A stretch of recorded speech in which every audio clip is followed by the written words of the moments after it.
আসসালামু আলাইকুম। দেশ কিংবা প্রবাস যে যেখান থেকে এই মুহূর্তে আমাদের সাথে যুক্ত আছেন, মেডিসিন প্রতিদিন চ্যানেলটির পক্ষ থেকে সকলকে জানাচ্ছি শুভেচ্ছা অভিনন্দন। ফ্রি ভিউয়ার্স, প্রতিদিনই আমরা কোনো না কোনো নতুন মেডিসিনের রিভিউ নিয়ে উপস্থিত হই আপনাদের মাঝে। তারই ফলশ্রুতিতে আজকে নতুন একটি মেডিসিনের রিভিউ করতে যাচ্ছি। আজকে যে মেডিসিনটি নিয়ে রিভিউ করবো সেটি হচ্ছে E-Cap 400 mg। Free viewers, E-Cap প্রতিটি সফট জেলাটিন ক্যাপসুলে আছে ভিটামিন ই ইউএসপি 400 মিলিগ্রাম। প্রিভিয়ার্স এর আলোচনা আজকে থাকছে ইক্যাপের নির্দেশনা, মাত্রা সেবনবিধি, বিরূপ নির্দেশনা, পার্শ্ব প্রতিক্রিয়া ইত্যাদি সমস্ত বিষয়ের সাথে থাকছে মোহাম্মদ সাইদুর রহমান, ফার্মাসিস্ট। প্রিভিয়ার্স, ইক্যাপ এ ক্যাপসুলটি বাজারজাত করছে বাংলাদেশের স্বনামধন্য ওষুধ প্রস্তুতকারী প্রতিষ্ঠান ড্রাগ ইন্টারন্যাশনাল লিমিটেড। প্রতিটি ক্যাপসুলের বাজারে খুচরা মূল্য হচ্ছে 7 টাকা।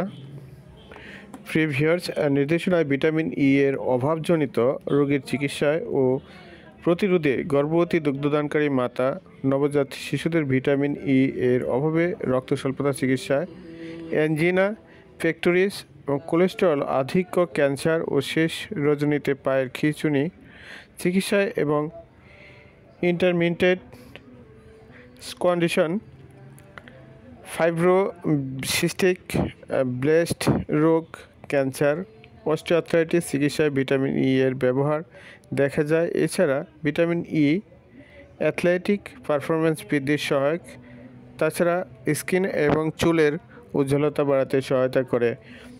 প্রিভিয়ার্স মাত্রা ও সেবনবিধি: 1 থেকে 2টি ক্যাপসুল দৈনিক অথবা রেজিস্টার্ড চিকিৎসকের পরামর্শ অনুযায়ী সেব্য। বিরূপ নির্দেশনা: ভিটামিন ই এর প্রতি অতি সংবেদনশীলতা বিরূপ নির্দেশনা তৈরি করতে পারে। পার্শ্ব প্রতিক্রিয়া: সাধারণত ভিটামিন ই শোষণীয়, অতিমাত্রায় সেবনে ডায়রিয়া, পেট ব্যথা ও আন্ত্রিক অসুবিধা হতে পারে।